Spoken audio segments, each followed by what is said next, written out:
traveling overseas, even sharing their newfound fame in a TEDx Teen Talk. Your imagination is your freedom. But that freedom was hard-won, and their story stranger than fiction.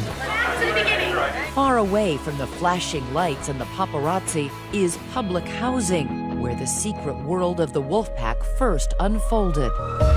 In the gritty chaos of New York's Lower East Side, for more than a decade, behind these windows, almost no one knew they existed. Locked away, unseen, unheard, unknown. I've been here all my life. We didn't know they existed. 6 rooms, 6 brothers, 14 years locked inside with their mother by their father who kept them from the world, trapped in the confines of their tiny apartment. If he put us in a room, we have to stay there until he says you can go.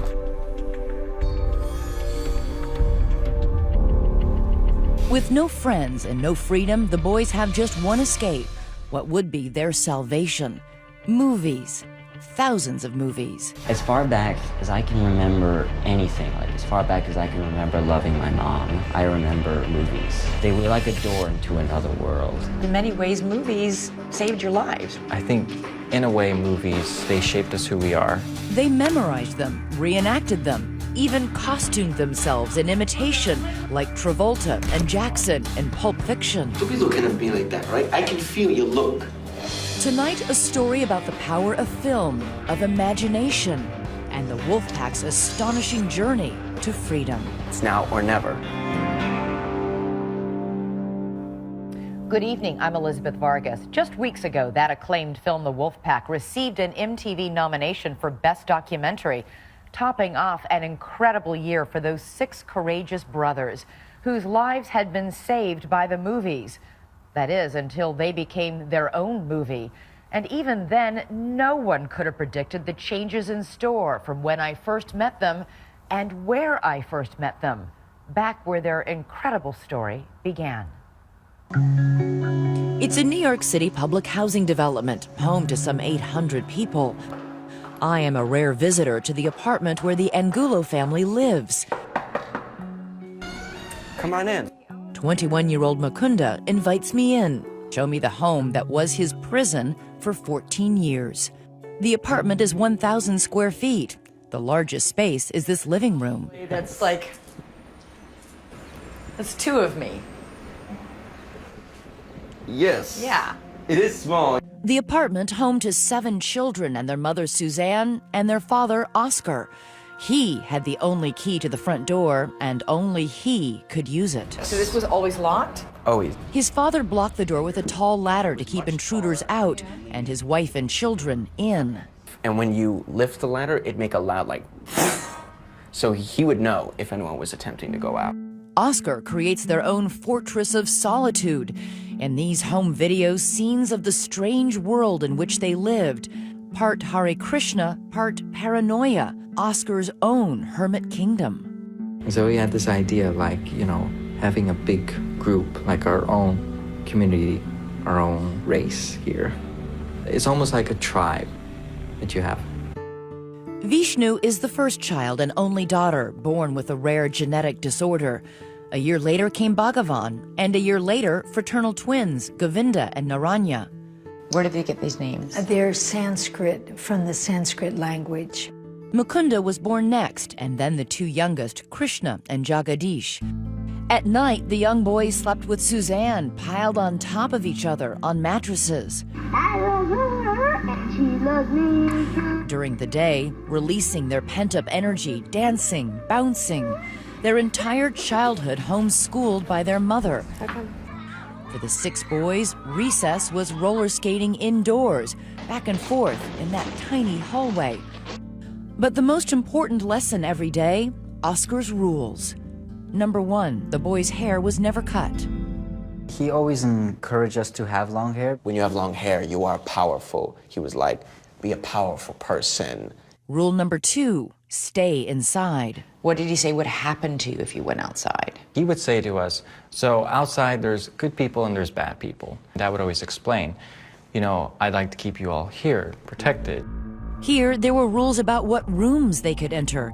In the apartment, there's a kitchen, a bedroom, 2 bathrooms, and 3 more rooms. But as if 6 rooms for 9 people wasn't cramped enough, the children were forbidden from entering 2 of them. Mukunda says it stems from his father's fear. He banned the boys from rooms that shared walls with the neighbors. He didn't want anyone to hear what we were doing or that we were laughing, or he basically didn't want anyone to know we were here. That's why even one of the 2 bathrooms was off limits. We weren't allowed to use this one, only this one. And this one would just sit empty? Mm-hmm. Nobody used it? Nobody used it. Wow. Naranya, one of the twins, says the restrictions were the most extreme for their mother. She had the worst of it from all of us. She had more rules than we did. Any little thing that she did wrong she was like put on trial. I was very much a frightened person. We all were. He would not treat her like a happy husband with a happy wife. How did it come to this? Suzanne, who grew up in the farm fields of the Midwest, met Oscar in the exotic jungles of Peru, hiking to Machu Picchu. He really thought and acted in a much bigger way than most people. They married within months, living first in a Hare Krishna preserve, later in a van, having baby after baby. But when they ended up at the New York housing project, Oscar shut the door and pocketed the only key. So you didn't argue, no, this is silly, we're overreacting. At that time, I didn't have a lot of control about the choices that I made or could make. Suzanne had no contact with her family. Her sisters say she left no trail, no address, no phone number. We just felt there was no way of knowing. How do we find out? I mean, we had to hire a detective. No one had seen her. Suzanne was hiding in plain sight. Oscar didn't work, and the family survived on welfare and the money she earned from homeschooling. All her time was spent tending to her 7 children inside. It must have been deeply painful to see your kids growing up confined. Well, sometimes it was hard because I thought I wanted them to be out in the fresh air because that's what I did as a child. The children's only view of the wonders of the world were through Suzanne's memories of the life she used to have. When my children were younger, we would sit and look out the window, and I could compare it to the view on a mountaintop. Those big buildings might be other mountains. It was kind of fun. It broke the monotony a little bit. Oscar would grant rare outings with more rules. They were told where to look, how far to walk, and never to interact with strangers. We would go out in the summers mostly because it was nice out. So how many times a year would you go out? Sometimes 1. 1? 1, and then, then 1 year, not at all. And then the winter came, and we never went out in the winter. The only freedom Oscar did allow, what would become the boys' one true escape, was movies. How many hours a day would you watch these movies? All day. A whole day? every day. How many movies have you seen? Let's just say over 10,000 movies. You've seen over 10,000 movies? Like, at least. With no outside friends, no outside activities, it was total immersion, an obsession.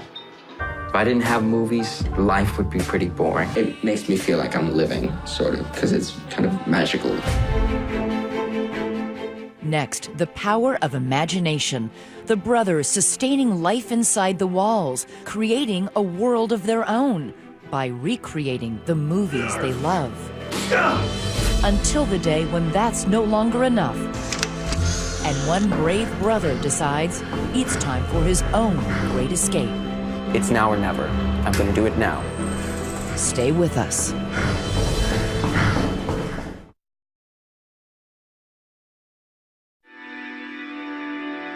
They were 6 brothers locked in a cramped apartment for 14 years.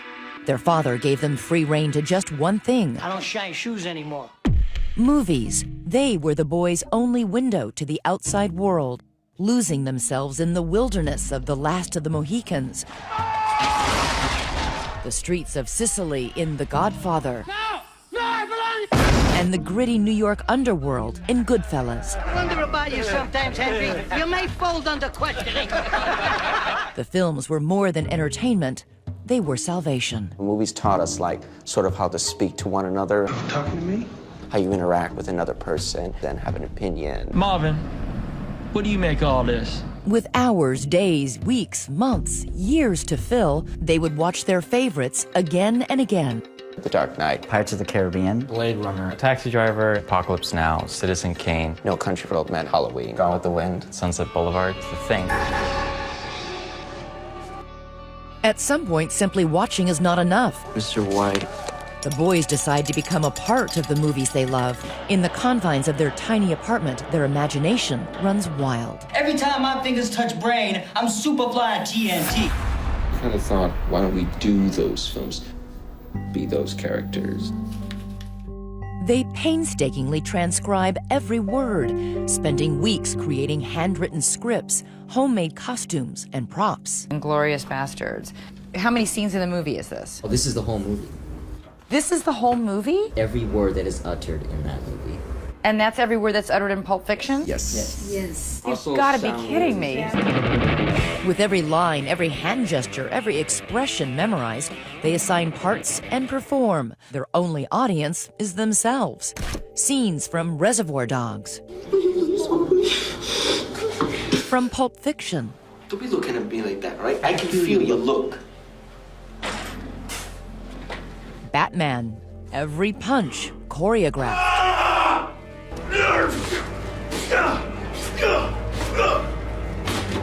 Mukunda is the main prop master, creating costumes from anything he can get his hands on.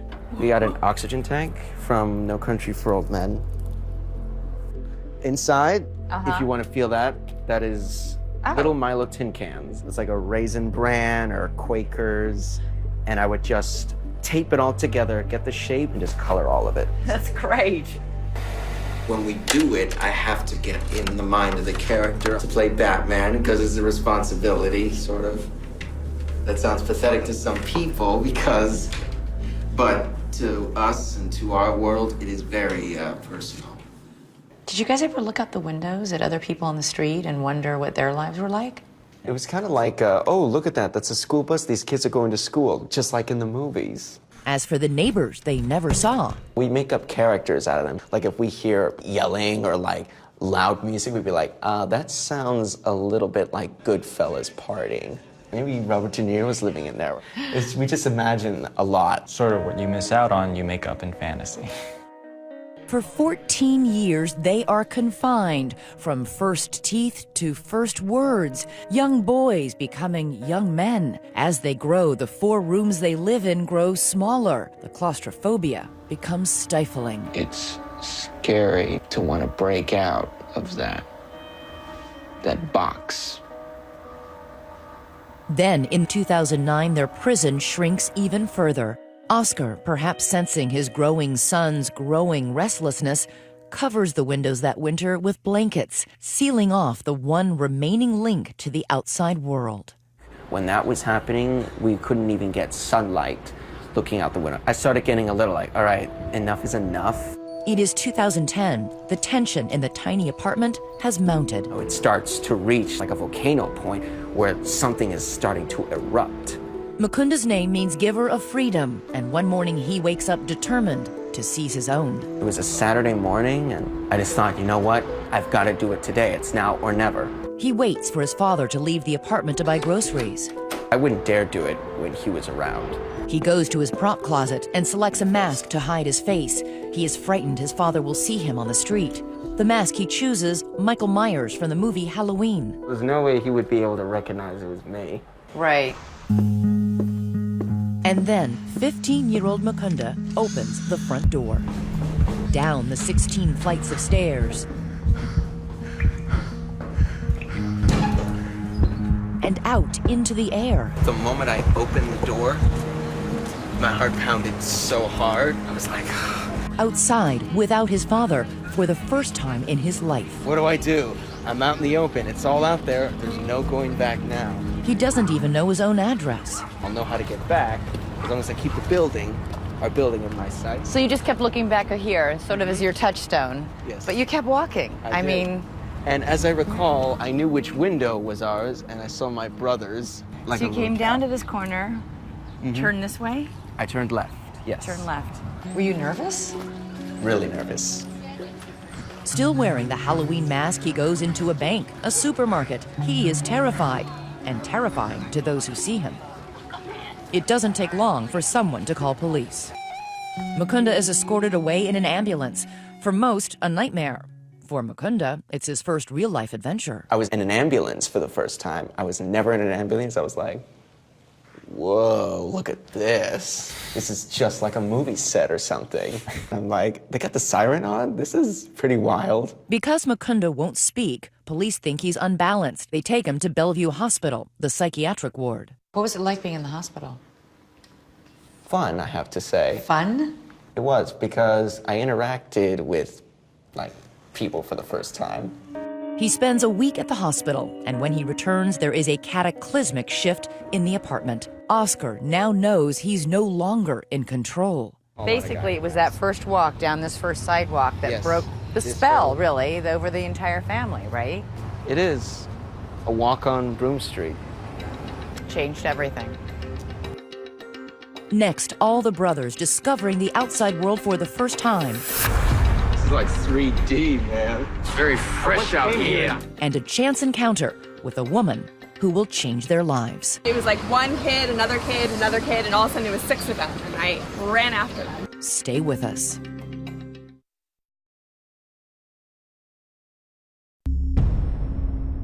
After 14 years of claustrophobia and confinement, Mukunda Angulo has broken free of his father's rules, liberating his brothers who now follow. The youngest is 11, the oldest 18.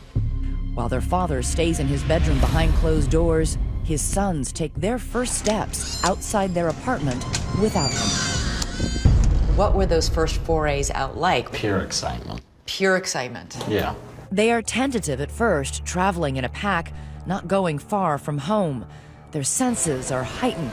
A simple stroll is supercharged. They revel in their new freedom. Having independence feels really great if you have never had independence your whole life. Yeah. It's so powerful. You know, you feel like I can survive. I have much more confidence. I can make it. Even as they're breaking free, their lifeline remains the movies. This is like 3D, man. It's very fresh out here. In their trips out, they wear a form of armor, the suits of the cast of Reservoir Dogs. With their long hair and sunglasses, they're hard to miss. And in their first week out, New Yorker Crystal Moselle spots them and does a double take. I was just like walking down the street, and all of a sudden it was 6 of them, and I ran after them. There's like nothing I could have done. The brothers who consider movies their religion ask Crystal what she does for a living. The first person they meet, and she is a movie maker. It feels like fate. We shared the same passion. It immediately made a connection from there. They arrange to meet, and soon the brothers invite her for dinner at their apartment. Crystal has no idea she is the first outsider ever allowed into the apartment. You're actually our first guest to be invited over. Really? Yeah. Ever? Yeah. Never invited anybody over before. Why not? Because we didn't have friends. He had revealed to me that I was one of their first friends, and that was a huge, like, what? You didn't know that? I was your first friend?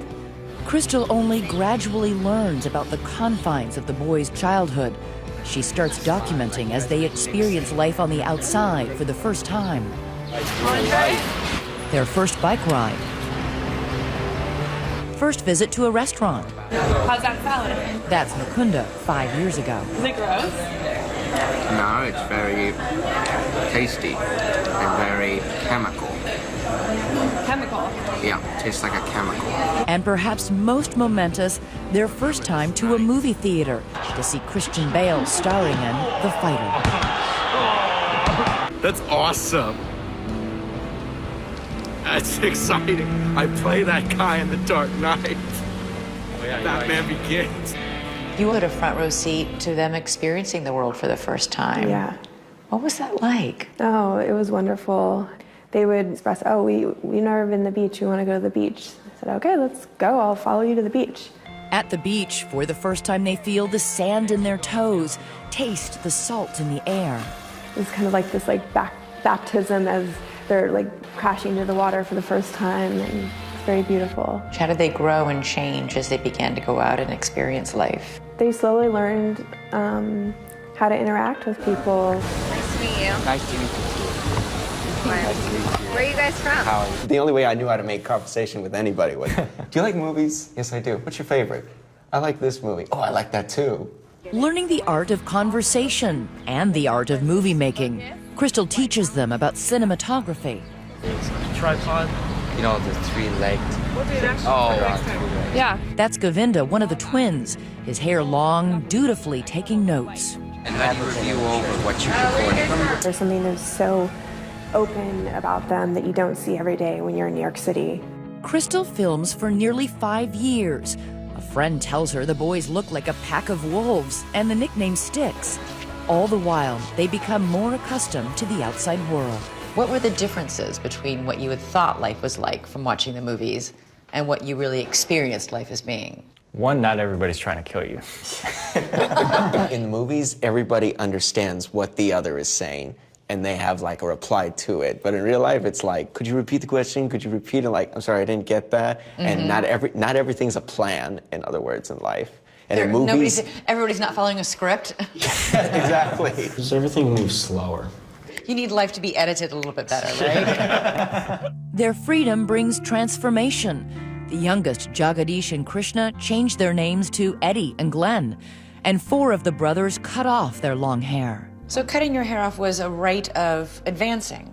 Right, like leaving the past behind. It's like okay, we're starting a new life. This is how I'm moving forward. Who did you see change the most over the course of the time you spent with them? I think their mother. Really? Their mother really broke free out of the situation that they're in, and it was very beautiful to see that happen. I am not finding that place that has the donuts. That's what I'm looking for. You've gone from living where you never were allowed to go out unless Oscar said you could, to now going out every single day. Yes, I feel now like I've stepped back into how I really know myself. Do you have regrets? Do you wish that you had claimed that part of yourself sooner? In some ways I have regrets, but in many ways it's been a journey for me. And I feel like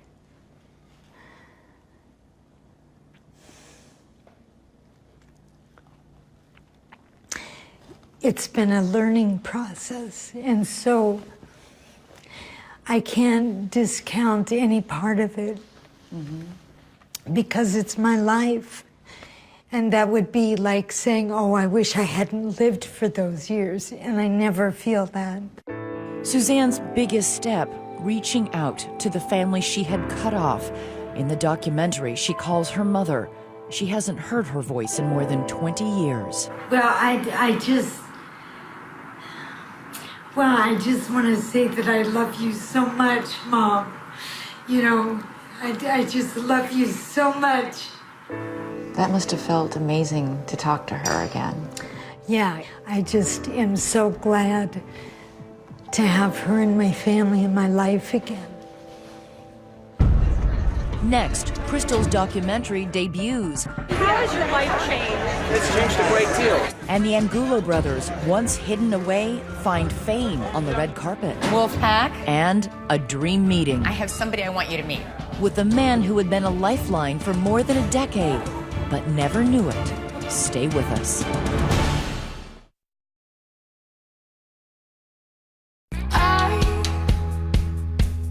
I've spent years running from what I really wanted.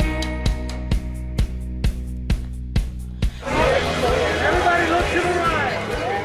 The documentary The Wolfpack has won awards on the festival circuit, and the Angulo brothers have gone from seclusion to stardom. The brothers, who once couldn't imagine speaking to strangers, no less girls, pose with movie stars. They really are so articulate and so charming and entertaining. You must be very proud of them. Yes. But one thing has not changed at all. After a night on the town rubbing elbows with celebrities, they return home to the same apartment that had been their prison. Their father, Oscar, still lives there.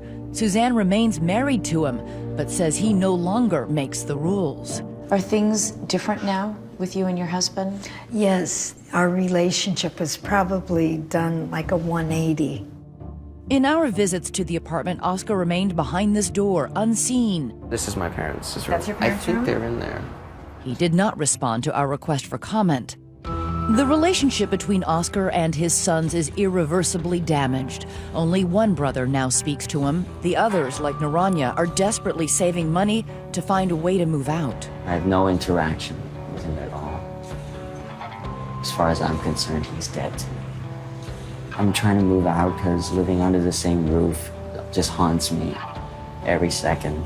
Naranya's twin brother Govinda feels differently. I've grown to kind of forgive him because if I was always living in regret and just hating on the way things were done, I probably wouldn't be able to move on. 22-year-old Govinda is the one brother who has scraped together enough money to move out. Hello. Hi. He shares an apartment in Brooklyn with 3 roommates. This is sort of the general movie area. The wall is adorned by a poster of his favorite movie, Taxi Driver. De Niro, who was one of my all-time favorite actors. He says the film reminds him of how he used to feel before breaking out. All my life needed was a sense of someplace to go. It's a feeling Govinda has finally shed. 5 years after he was scribbling notes on filmmaking, learning how to press record, Action. Govinda is now working as a cinematographer on his first independent movie. Now that we're on set and this movie's happening, it's sort of a surreal feeling. Almost I can't believe it. After years inside, all the brothers have been making up for lost time, eagerly pursuing their passions. Naranya works as an environmental activist. I spent a lot of time going to rallies, going to protests. Eddie, the youngest, is an aspiring musician obsessed with 80s music. Bhagavan, the oldest, is a yoga instructor, and he's a teacher with the New York Hip Hop Dance Conservatory. 2.5 years ago, if you asked me to dance, I would not do it. I was very self-conscious, so hip-hop dance it allowed me to be more comfortable. And Mukunda is working as a production assistant. He's also directing short films. And action, Muncie. This one stars his family. Look directly at the camera. Wave. Cut. That was good. Moving on. And all the brothers are still obsessed with the movies, what got them through the darkest times. So we decided to make a dream of theirs come true. We organized a lunch, making sure to hide what was really on the menu. A surprise introduction to a man who was their lifeline in those dark days locked in their apartment. Hey guys, I need all your attention for 1 second. I have somebody I want you to meet. Wolfpack, meet Robert De Niro. Their reaction, Oscar-worthy displays of shock. Robert. Mr. Robert De Niro, it's an honor to meet you. Robert. Mukunda. They're tongue-tied, starstruck. Naranya. We were just talking about you. And after they sit to break the ice, Naranya asks the question Crystal taught them to use when they first started talking to strangers. What are some of your favorite movies? I like, Lawrence of Arabia, On the Waterfront. What's the one with Montgomery Clifton, Elizabeth Taylor? Place in the Sun. Place in the Sun. Wow. You've seen more movies than I have, I'm sure. Just days before meeting Robert De Niro, the boys had actually filmed a tribute to him, dressed in character, down to the mole on his cheek, reenacting their favorite scenes. Get it out of here, right? I don't care where you got it, just bring it on back from where you got it. Get out of here, Never rat on your friends, and always keep your mouth shut. You don't hear the word no very often, do you? I hear it all the time. It's more like, no, please, no, no. Why didn't you make your payment last week? What are you talking about? I made my payment last Tuesday. What are you talking about? You guys know the films that I've done better than I do, probably. That's right. They're all smiles for their photo op, and for the Wolfpack, a simple cheese won't do. Everybody say Johnny Boy. Johnny Boy. Where's that from? Main Street. Once their idol leaves, Bye. the brothers erupt in joy and disbelief. Please get in here. Hey guys. Oh, you're oh, I'm so glad I love you. You are so well going. I'm gonna remember this forever. Next, Here we go. a cloud nine of a different sort, Hi, everybody. and another pinnacle You can do it. for the family to reach. Yes. Really a dream come true. Stay with us.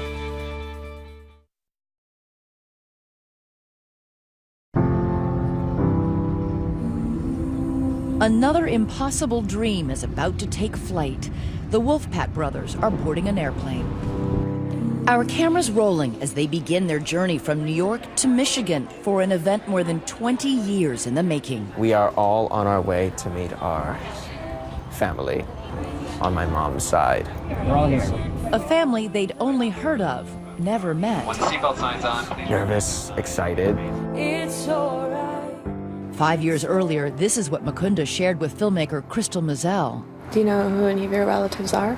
Never met him, How come? because we've always been here. Here in their cramped apartment, in which they were locked away for 14 years, the boys and their mother Suzanne, cut off from her family for decades. I have not seen Suzanne for 23 years. They tried to find out because where she was and no luck. It's overwhelming. We thought Suzanne was dead. The love has not stopped. And now 2020 has arranged for everyone to meet. Here we go. Ready. 75 miles from Chicago, a first glimpse into their mother's past. So this is how you grew up. All Yes. this land. So We used to play in woods like this and build forts. Their destination, a little town on the shores of Lake Michigan called Three Oaks. Its entire population is barely double that of the Wolfpack's housing complex. Suzanne's family has prepared a classic Midwestern picnic, tables loaded with food. They've even made Wolfpack family t-shirts. And as the car pulls up, Yay! the enormity, the power of this moment is overwhelming. Shoot. Look at that. There's everybody. Look at that. wait, I can't Oh see it. my gosh. Oh dear. Oh my God. That's a lot of people. The brothers who quietly endured so much to make it this far must gather the strength to take that final step. Bro, hold my hand. I need your hand. Oh my God. Let's go. Thumbs up. Okay. Come on.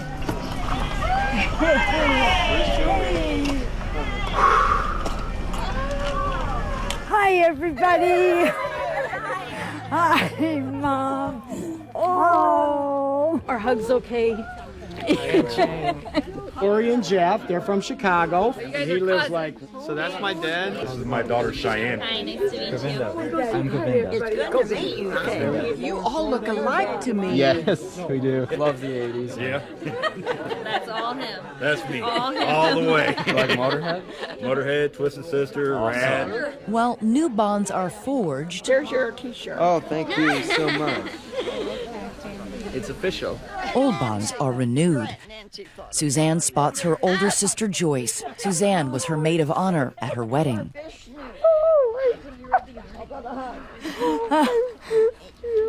Oh, I missed you too. I love you so much. They have 26 years of lost time to make up. Oh my gosh, you just Oh, wow. I didn't know that. I didn't know that. How many years? Then a moment between Mukunda and his Aunt Jane. Hi, Aunt Jane. Yes. I'm Mukunda. Jane knows that none of this could have happened if Mukunda hadn't taken that giant step out of his apartment prison 5 years ago. A young man has a lot of courage. Mukunda, he in essence really kind of saved your sister's life. The whole family. He saved their whole life. What did you say to him about that? I thanked him for his courage, told him I loved him, and I was so happy to finally meet him. Like an explorer who's just discovered a continent, Mukunda is equally overcome. Just taking it all in. Feels like a whole new world just opened up. As the reunion winds down, Suzanne returns with her kids to a monument of her own childhood, the sand dunes where she used to play. It is a steep climb to the top, but Suzanne has surmounted challenges much higher. This is what your life means right now, to get to the top. I'm here, yes, yes. Nice job. Yeah, wow. Even here, with the unmatched majesty of nature, Suzanne and the boys still rely on movies as their touchstone. You know what it's like? The Last of the Mohicans.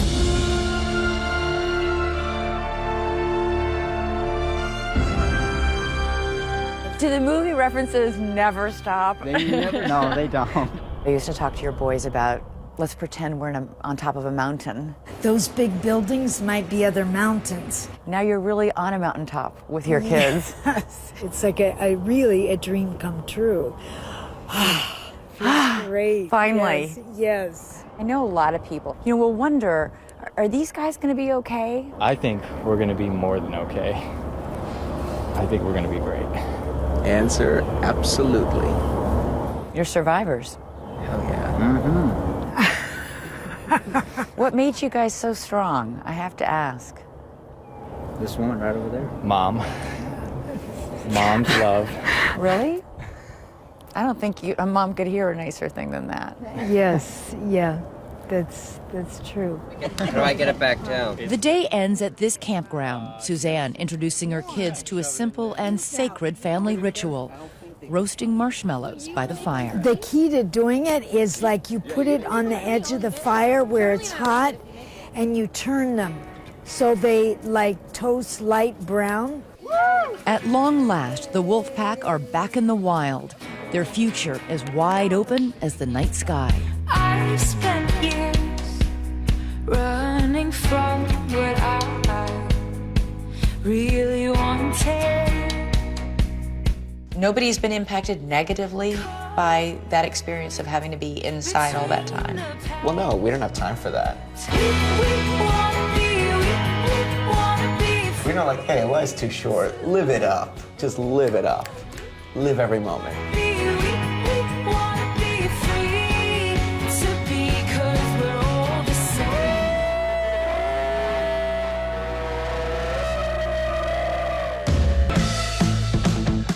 Next, one brother takes a big step